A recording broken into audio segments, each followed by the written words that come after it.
Hi guys, welcome to cricket Venkatesh. అందరికీ శ్రీరామనవమి శుభాకాంక్షలు.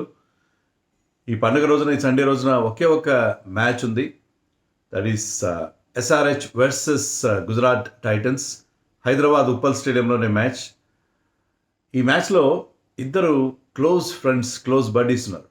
ఒకవైపు Shubman Gill, captain of Gujarat Titans. మరోవైపు Abhishek Sharma, explosive opening batsmen of Hyderabad. వీళ్ళిద్దరూ చిన్నప్పటి నుంచి కలిసి ఆడుతున్నారు క్రికెట్. ఫ్యామిలీస్తో సహా చాలా చాలా క్లోజ్ బడీస్ వాళ్ళిద్దరు, క్లోజ్ ఫ్రెండ్స్. బట్ రైవల్ క్యాంప్స్లో ఉన్నారు. బట్ ఫ్రెండ్షిప్పే, పోటీనే. సో కాంపిటేటివ్ ఇంట్రెస్ట్ ఏమాత్రం తగ్గదు ఈ మ్యాచ్లో, తగ్గేదేలే అన్నట్టు ఆడతారు ఇద్దరు కూడా. మరి ఎస్ఆర్హెచ్ ఏం చేయాలి? వరుసగా 3 ఓటములు, 3 పరాజయాల నుంచి వస్తున్నారు వాళ్ళు. So they should stop this. ఏదో ఒకటి చేంజ్ చేయాలి. ఇప్పటికీ నేను ఇంతే, ఇలాగే ఆడతాను, నా స్టైల్ ఇదే, మారము అంటే ఎట్లా అవుతుంది? కాదు కదా, కొంతైనా మార్పు చేసుకోవాలి. చాలా ఓవర్ హైప్ చేశారు మీరు అందరూ, మీడియా ఏంటి మొత్తం అందరూ కలిసి ఎస్ఆర్హెచ్ని ఎక్కడో మనగ చెట్టు ఎక్కించేశారు. 300 అప్కి పార్, 300 పార్, వై నాట్ 300. ఫస్ట్ మ్యాచ్లో కూడా అలాగే ఆడారు. 286 కొట్టేసరికి ఇంకా వీళ్ళకి ఓవర్ కాన్ఫిడెన్స్ వచ్చేసింది. మేమేమైనా చేయగలం, మేము బ్యాట్ ఊపితే చాలు సిక్సర్ వస్తుంది అన్నట్టుగా ఆడుతున్నారు. This is not the way. You have to show some restraint. There should be some method in the madness. So మ్యాడ్గా ఆడండి, పిచ్చ కొట్టండి, కానీ దాంట్లో కూడా కొంత పద్ధతి ఉండాలి. పద్ధతి లేకుండా చేస్తే ఎట్లా అవుతుంది? సో దానికి ఏం చేయాలనేది నేను చెప్పే ప్రయత్నం చేస్తాను. First and foremost I have done some research. దాంట్లో నాకు అర్థమైందంటే పవర్ ప్లేలో వీళ్ళు ఓడిపోతున్నారు మ్యాచ్. ఇప్పుడు ఐపీఎల్లో మనం చూస్తుంది ఏంటంటే ఇప్పటివరకు 18 మ్యాచెస్ అయింది. దాని ట్రెండ్ ఏంటంటే you win the power play and you win the match. So power ప్లేలో మీరు పవర్ ప్లే విన్ అంటే పవర్ ప్లేలో 100 రన్స్ కొట్టాలని కాదు, పవర్ ప్లేలో మినిమం డ్యామేజ్తో వెళ్ళండి మీరు. ఈవెన్ ఇది T20 ఫార్మాట్ అయినా సరే వికెట్స్ అంత ఇంపార్టెంట్ కాదని చాలామంది అంటున్నారు, కానీ కాదు, వికెట్స్ కూడా important. Having wickets in hand, first half అయ్యేసరికి, ఫస్ట్ 10 overs అయ్యేసరికి you should have sufficient number of wickets in hand. అది మీకు బ్రహ్మాండమైన పవర్ ఇస్తుంది. అప్పుడు అది కదా అసలు పవర్. ఆ పవర్తో మీరు మిగతా మ్యాచ్ని మీకు ఇష్టం వచ్చినట్టుగా మీరు మలుచుకోవచ్చు. And partnerships are important. Having wickets in hand are important.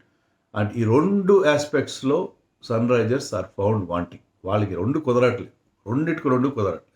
అక్కడ they are losing the plot. అందుకని ఏం చేయాలంటే పవర్ ప్లేలో వీళ్ళు బాగా, నేను చెప్పిన రీసెర్చ్లో నేను చూసింది ఏంటంటే ఫస్ట్ మ్యాచ్లో 286 చేసినప్పుడు పవర్ ప్లేలో దే స్కోర్ 92 for 1. సెకండ్ మ్యాచ్లో దే స్కోర్ 62 for 2. థర్డ్ మ్యాచ్లో 58 for 4.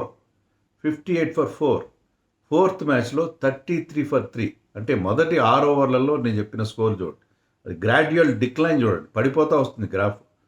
92 ఎక్కడ, 33 ఎక్కడ, 92, 62, 58, 33. వికెట్లు పడతా ఉన్నాయి. ఫస్ట్లో 1 పడింది, 2, 4, 3. సో బోల్డ్ అన్ని వికెట్లు మీరు కోల్పోతున్నారు. మీకు పవర్ ప్లేలో ఎవ్వరికి లేనట్టుగా ఎస్ఆర్హెచ్కి 11 యావరేజ్ ఉంది. 11 runs per over యావరేజ్తో 2024 నుంచి వేస్తున్నారు. ఇదే వీళ్ళ స్ట్రెంత్గా కనిపించింది. బట్ వికెట్లు కూడా బోల్డ్ అని, అందరికంటే ఎక్కువ వికెట్లు, నెంబర్ అంతా నాకు గుర్తులేదు. పవర్ ప్లేలో వీళ్ళు కోల్పోయిన వికెట్స్ ఎవరు కోల్పోయారు అంటే యావరేజ్న 2 వికెట్లు కోల్పోతారు. ఈ సీజన్లో అయితే యావరేజ్న 2.5 వికెట్స్ పవర్ ప్లేలో పోతున్నాయి వీళ్ళు. అక్కడ దెబ్బతింటారు. 67 సిక్స్లు కొట్టారు 2024 నుంచి ఇప్పటివరకు. పవర్ ప్లే 6 ఓవర్స్లో 67 సిక్స్లు కొట్టారు. అంతా బాగానే ఉంది. But we're losing wickets. ఎప్పుడైతే వికెట్స్ పోతున్నాయో అక్కడ దెబ్బతిన్నారు. దానివల్ల మీ స్కోర్స్ కూడా అలాగే ఉన్నాయి చూడండి, పవర్ ప్లేని బట్టే ఉన్నాయి. ఫస్ట్ దాంట్లో పవర్ ప్లేలో మంచి తక్కువ డ్యామేజ్తో వెళ్ళారు, ఎన్ని రన్స్ చేశారు కదా, తక్కువ డ్యామేజ్తో వెళ్ళారు. అక్కడ మీకు 286 వచ్చింది, తర్వాత 190, తర్వాత 163 అండ్ 120. 33 for 3 వచ్చేసరికి 120. సో ఎక్కడైతే మీరు పవర్ ప్లేలో వికెట్లు ఎక్కువ పోతున్నాయో అది. ఇప్పుడు మీరు ఢిల్లీతో ఒక మ్యాచ్ ఆడారు. ఢిల్లీతో ఆడిన మ్యాచ్లో your power play score was 58 for 4. Whereas Delhi score only 52 for no loss. వాళ్ళు they went on to make big score, 200 చేయగలిగారు. సో వాళ్ళు పెద్ద స్కోర్ చేయగలిగారు. సో మీకు you manage it like that. మీరు పవర్ ప్లేలో 100 చేయాలని వెళ్ళొద్దు, లేకపోతే 80 చేయాలని వెళ్ళొద్దు, ఏం లేదు. పవర్ ప్లేలో యువర్ టార్గెట్ షుడ్ బి 50.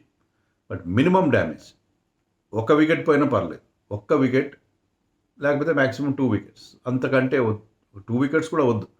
ఒక్క వికెట్ మాత్రమే పోవాలి. పవర్ ప్లేలో జాగ్రత్తగా కాస్త జాగ్రత్తగా ఆడండి. జాగ్రత్తగా ఆడితే ఐ థింక్ తర్వాత you can pace the innings. మీరు పవర్ ప్లేలో 50 పెట్టుకోండి.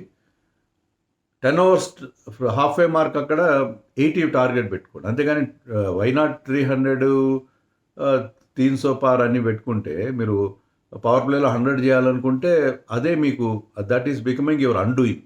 మీకున్న ప్రాబ్లం అదే అవుతుంది. సో అలా చేయకుండా you go like this 50 for power play, 80 for first 10 hours. అది టార్గెట్, మినిమం టార్గెట్ పెట్టుకుని వెళ్ళండి. మీకు ఆటోమేటిక్గా మ్యాక్సిమం రిజల్ట్స్ వస్తాయి. డ్యామేజ్ని కంట్రోల్ చేయండి. డ్యామేజ్ బ్రహ్మాండమైన స్ట్రోక్ ప్లేయర్స్ ఉన్నారు. మీరు క్రీజ్లో ఉంటే రన్స్ వస్తాయి. You need not go for runs. మీరు ప్రెడిక్టబుల్ అయిపోతున్నారు. మీరు వీళ్ళకి షార్ట్ బాల్ వేస్తే అవుట్ అవుతారు, ఫుల్ చేస్తారు, హుక్ చేస్తారు, అవుట్ అయిపోతారు. వీళ్ళకి కొంచెం ఫ్లైట్ స్పిన్నర్ అయితే ఫ్లైట్ చేస్తే, కొంచెం టాస్ అప్ చేస్తే పెద్ద షాట్ కొట్టడానికి వెళ్తారు. దానికి అకార్డింగ్ టు ఫీల్డ్తో చాలా ప్రెడిక్టబుల్ అయిపోతుంది. వీళ్ళు ఎలా ఆడతారు అనేది అందరికీ అర్థమైపోయింది. దాని ప్రకారం వాళ్ళు ఇక్కడ మీకు ఇక్కడ ఎల్ఎస్జీ చూసాం. అదే హైదరాబాద్లో ఎల్ఎస్జీ వాళ్ళు ఎస్ఆర్హెచ్ని అనే ఫైన్ బ్యాటింగ్ వికెట్ రెస్ట్రిక్ట్ చేయగలిగారు. బికాజ్ జహీర్ ఖాన్ ఉన్నాడు. Zaheer Khan is a bowler, వాళ్ళ మెంటర్. అతనికి ఎలా కంట్రోల్ చేయాలో తెలుసు. స్ట్రాటజీ ప్రకారం వెళ్ళాడు, కంట్రోల్ చేశాడు. ఇక్కడ ఆశీష్ నెహ్రా ఉన్నాడు ఈరోజు గుజరాత్ టైటన్స్లో. ఆశీష్ నెహ్రా ఇది జిత్తుల మారి నెంబర్ 1.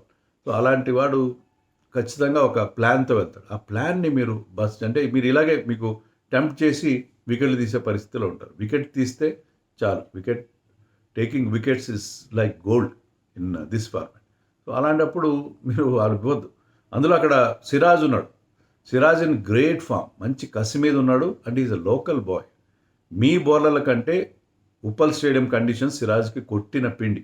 ఇక్కడ ఎలాంటి బౌలింగ్ వేయాలి, ఏం చేయాలి, ఏ లెంత్ వేయాలి అనేది అతను క్లియర్గా తెలుసు. క్లియర్గా చిన్నప్పటి నుంచి ఓనమాలు ఇక్కడే దిద్దుకున్నాడు. అందుకని అందులో and of course Rashid Khan is also there. Rashid Khan కూడా ఇది హోమ్ గ్రౌండ్ లాంటిది కదా. ఎస్ఆర్హెచ్కి అన్ని సీజన్లు ఆడాడు.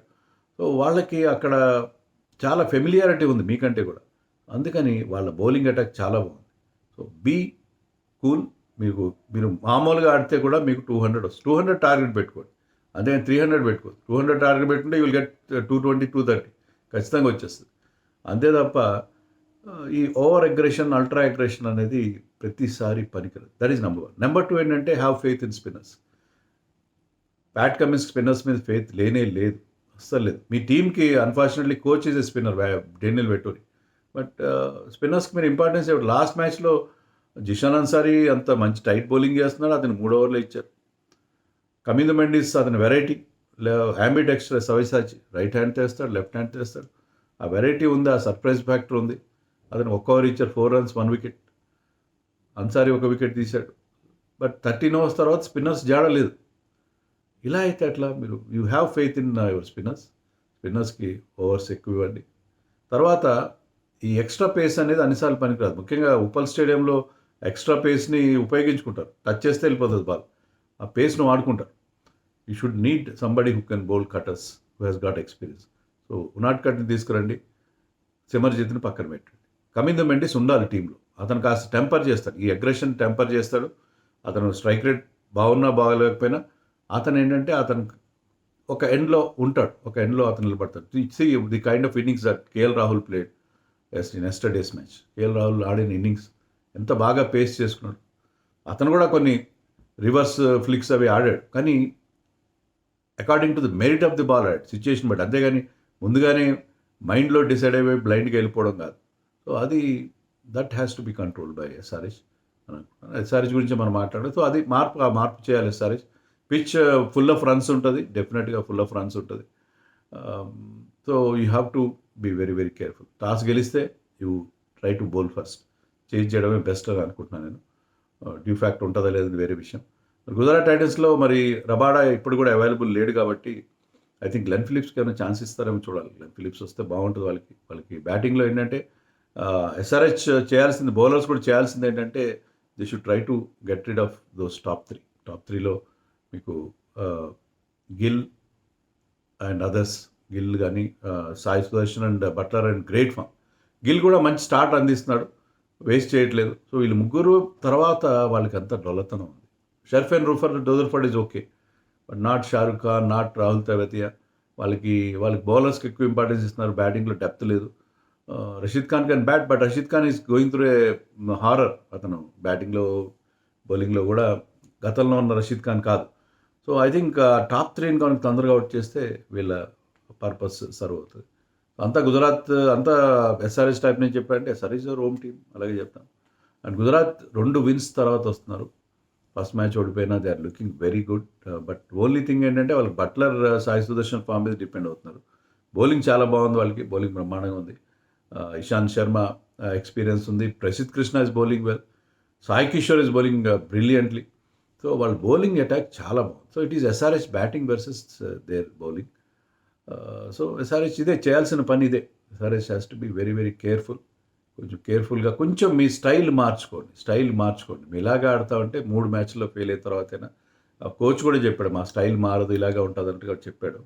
కానీ కొంచెం అని నేననేది యూ నీడ్ నాట్ మీరు పవర్ ప్లేలో మీరు జాగ్రత్తగా ఆడుకుంటే తర్వాత లేదా 10 ఓవర్స్ వరకు మీరు జాగ్రత్తగా ఆడుకుంటే తర్వాత మీ టిపికల్ అగ్రెషన్లో వెళ్ళొచ్చు. ఎందుకంటే మీ దగ్గర ఉన్న ఆ fire power Aniket Varma batting so well and even Pat Cummins మీకు మెండిస్ తప్పిస్తే మిగతా అందరూ కూడా everybody can explode at the crease. అలాంటి ప్లేయర్స్ మీ దగ్గర ఉన్నప్పుడు మీరు వికెట్స్ చేతిలో పెట్టుకొని ఎన్ని ఆటలైనా ఆడండి.